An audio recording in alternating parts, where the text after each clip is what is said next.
You guys made the decision to remodel the house on your own, so why do I have to pay for it? My mother-in-law makes an unreasonable remark. Surprisingly, my husband sides with her. Right, just as you say. What? I'm stunned by his unexpected reply. What are you thinking, honey? I'm Kylie, a 35-year-old busy nurse. My job is quite demanding, but I find it challenging and satisfying. I've been lucky to have someone who has been my main pillar of support, my husband Martin. We went to the same high school and started going out during university.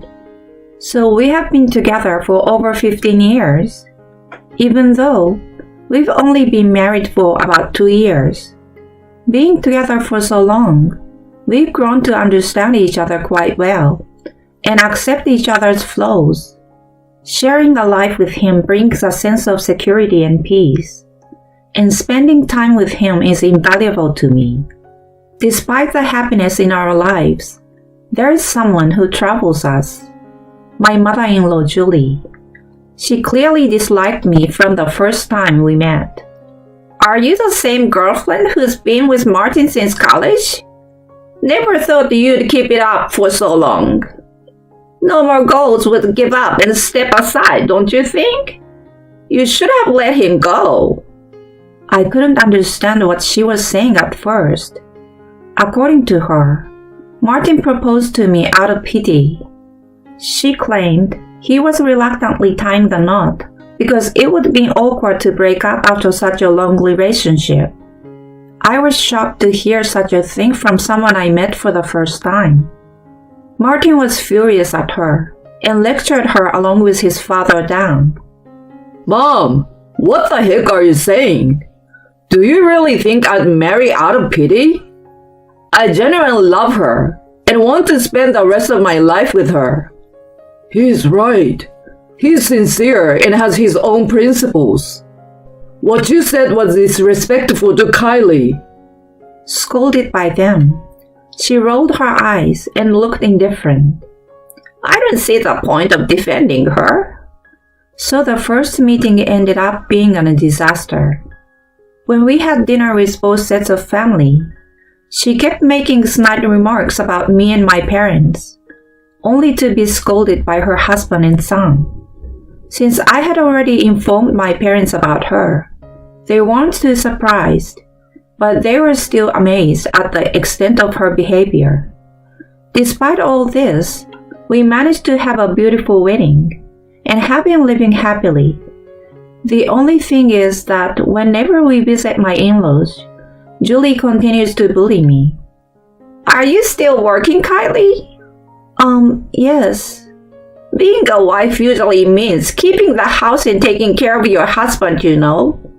And yet, why are you so selfish? I feel sorry for Martin. He's too kind to ask you to be a housewife. I'm troubled by her unfounded fantasies. Martin and I have been good communication, and when it comes to work, we've agreed to do our best in our own ways. Since he lived alone for a long time, he's able to handle household chores. I have irregular work hours like night shifts, so we lead independent lives. We find time to have meals together and enjoy relaxing moments when our schedules align. That's how we have found the best way for us to be a couple and live happily. Mom, are you telling her something unnecessary again? Don't tell me you were picking on her. I didn't say anything really. I just gave her a little lecture. What do you mean, a lecture? You said something nasty, didn't you? Oh, please. Anyway, did you get what I was telling you, Kylie? You better follow what I say. She blubbers random things as she walks away.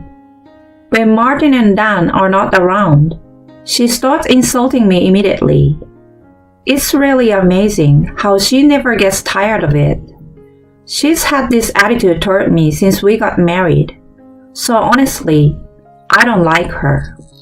I thought she would eventually get tired of bullying me, but she has kept it up without fail. Even when scolded by Dan and Martin, she doesn't care. I think she could use that strength for something better. Unlike her, Dan is incredibly pleasant to be with. We go out to eat with him sometimes. He tells Julie he's meeting his friends and secretly comes out with us. If she finds out that she has been left out, she would definitely be furious. Well, ideally we would love to go as a family of four, but with her attacking me non-stop, it's impossible.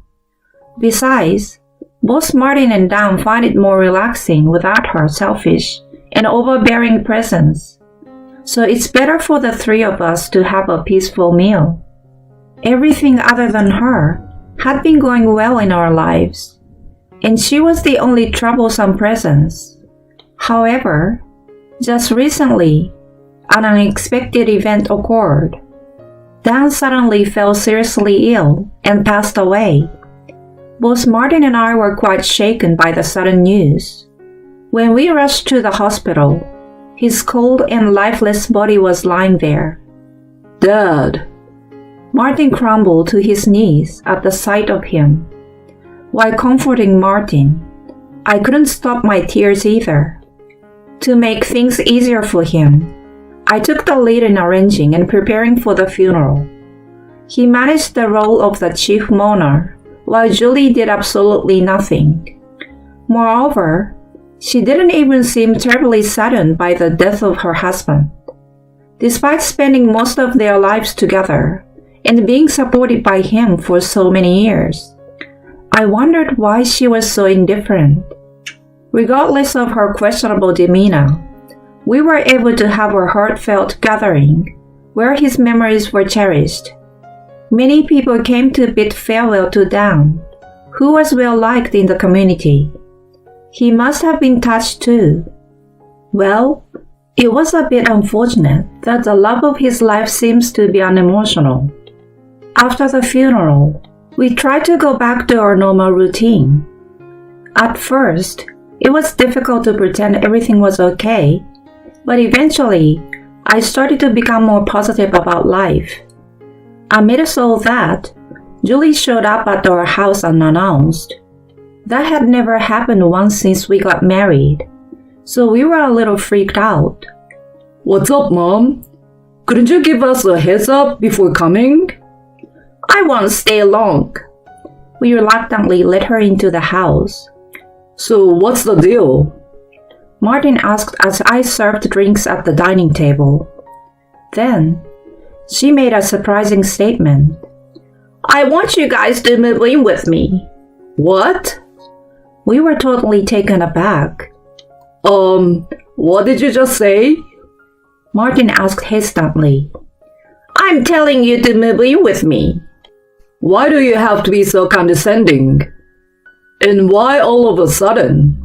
Well, I'm kind of lonely after your dad passed away, and it's inconvenient in many ways. There's no one to do the heavy lifting, and living alone in a big house makes cleaning a pain. If something happens to me, there's no one to help either. In case of illness or break-in, there's no one to rely on. Well, it might be true, but can we regularly visit you instead? We have irregular work hours, so living together might disrupt your routine and cause trouble for you. Are you saying you don't want to live together? It's not like that, but being told suddenly is inconvenient, you know. We're currently in a rented apartment, and moving to your place would be too far from work. We desperately tried to convince her. As Martin said, being told to move in with her all of a sudden was troublesome. Honestly, her selfishness gave me headaches. No matter what we said, she insisted on staying until we agreed with her. I'm struggling and asking for help, so why won't you help me? Don't you have a heart? She started yelling at us. She had no idea that the more she got upset, the more we became distant. Having said that, we also knew If we continued to resist her, it would become even more troublesome. So we reluctantly agreed with her. She chirped, "Oh, finally! It took too long!" and walked out of our apartment satisfied. Just from that hour-long discussion with her, both of us were totally drained. Thinking about having to live with her was quite depressing. But once we'd accepted, there was nothing we could do about it. Even if we had refused her, we were sure she would have caused trouble one way or another. We tried to think that it was better to be close by and deal with her immediately. After that, we discussed various aspects of living together until we found a solution. We came to the conclusion of living in a duplex house. When I mentioned the dilemma to my parents, they suggested taking over their house. They were considering moving to the countryside for retirement and had been contemplating whether to renovate the house or rent it out. Since they said it would have been most appreciated if I inherited it, we decided to move into their house. Considering we'd probably have a hard time living with Julie in a single-family house, we thought about remodeling it into a duplex. Also, as I mentioned to her before, my work hours were irregular, so I was concerned about inconveniencing her with late night or early morning comings and goings and daily noises.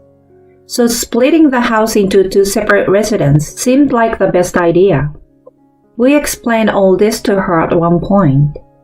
"Are you okay with our plan?" Martin explained in detail, but she wasn't really listening. "Yeah, that's fine. So we can live in a proper house, right?" "Of course. We'll remodel it." "Then there's no problem." I got really worried if it was genuinely okay, but since she said it was fine, I had let it go. Then we proceeded with the construction. After a few months, the house was complete and we moved in. We were very impressed by the aesthetic. Even from the outside, it looked so clean and new, like it was just built from scratch. "It's amazing, isn't it?" The remodeling was definitely a good idea. We were just in awe of our new residence. Suddenly, we were pulled back to reality by Julie's scream. "What the heck is this? Why is it a duplex house?" We turned around to look at her, perplexed. She was glaring at us with a terrifying expression. "I never agreed to this. The entrances are even separated, so it's not living together." We sighed at her angry complaints. "Mom, I checked with you a few times, right? I explained in detail, and now you're complaining? I told you it would be a separate living because our lives are irregular and might cause inconvenience otherwise, right?" "Well, you might have said something like that, but I don't approve."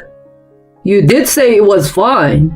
I've confirmed it with you multiple times. This is non-negotiable.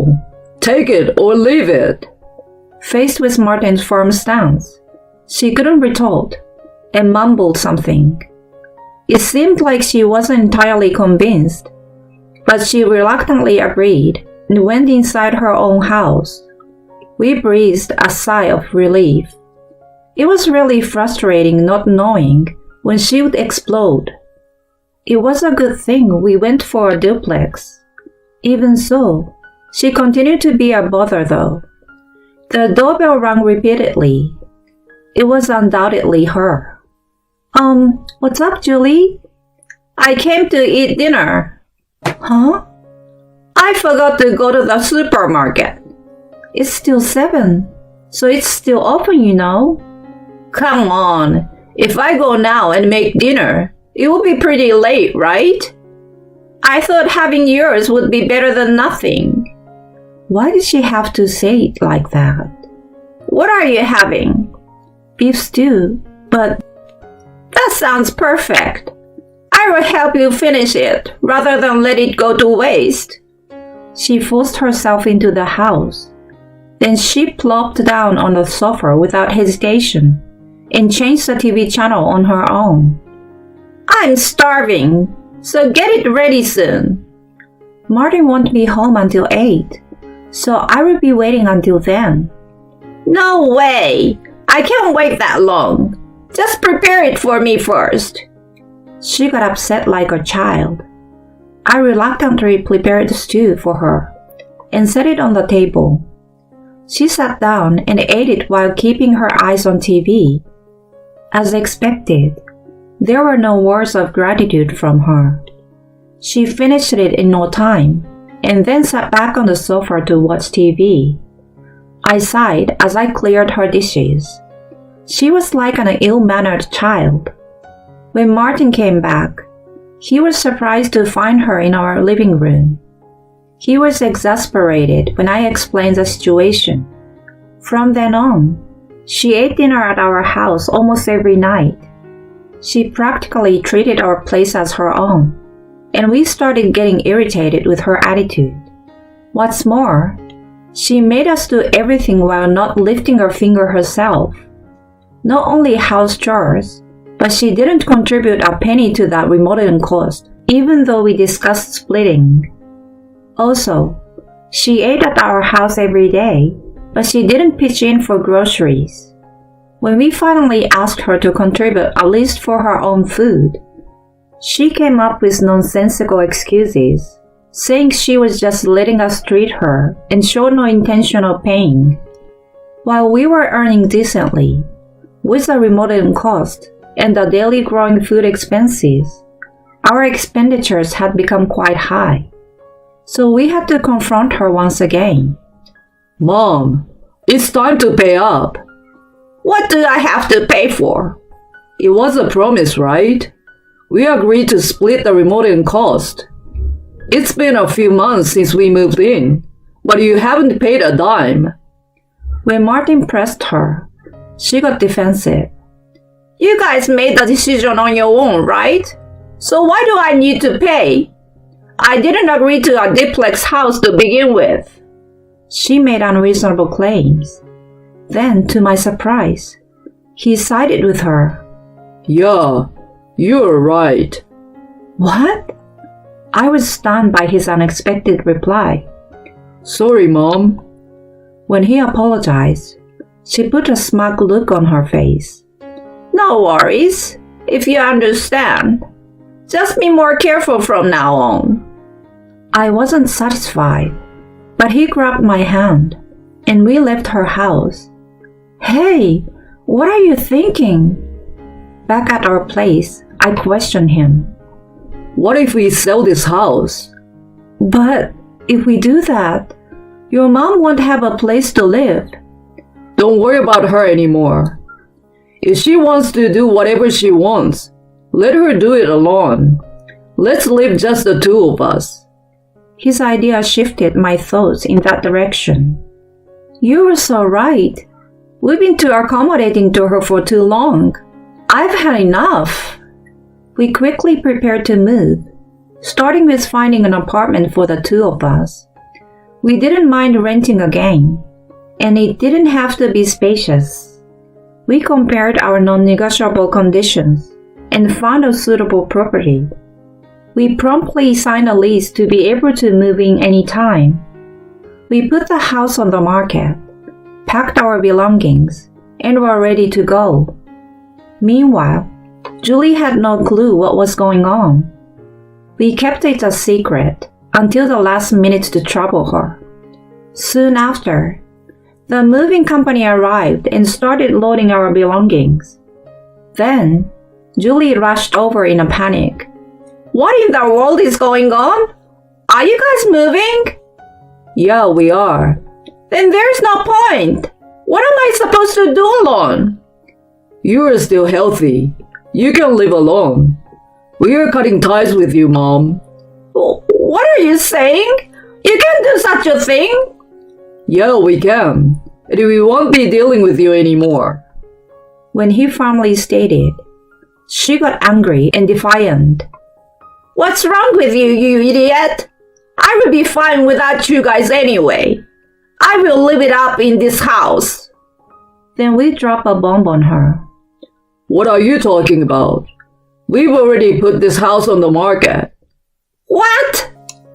The owner is moving, so it's obvious, isn't it? Wait a minute, Martin. So I will have to leave too. Yeah, but if you buy the house, you can stay. Right, honey? Sure. Would you like to buy my house? What do you mean by your house? Looks like you haven't been listening at all. This house was originally my family house. I inherited it and remodeled it. Really? So I have the right to sell it. Of course, you will have to leave too. If you try to remain, I will have you arrested for trespassing. Oh no. She finally seemed to understand her situation. Wait, if you leave me behind, who will I rely on? Martin, are you abandoning your own mother? You only bring out your family when it suits you, huh? I can't see myself caring about someone like that anymore. We're moving now. You should leave soon too. Martin! She was left speechless, looking pale. We left the house without giving another glance at her. Later, she was forcibly kicked out of the house. We blocked her on our phones, so we never got any direct calls, but Martin received emails. She managed to find a cheap rundown apartment, but she claimed she was struggling and needed financial assistance. We had already covered her living expenses and remodeling the cost. We cut ties when we left, so we didn't need to be involved anymore. He deleted the emails and marked her address as spam. We heard from her relatives that she was accumulating debts and seeking financial help, but we told them not to engage and explained that we were no longer connected. She's shut out by everyone, and no one knows how she's doing now. We decided to forget about her and focus on our lives. We plan to prioritize each other and live happily from now on.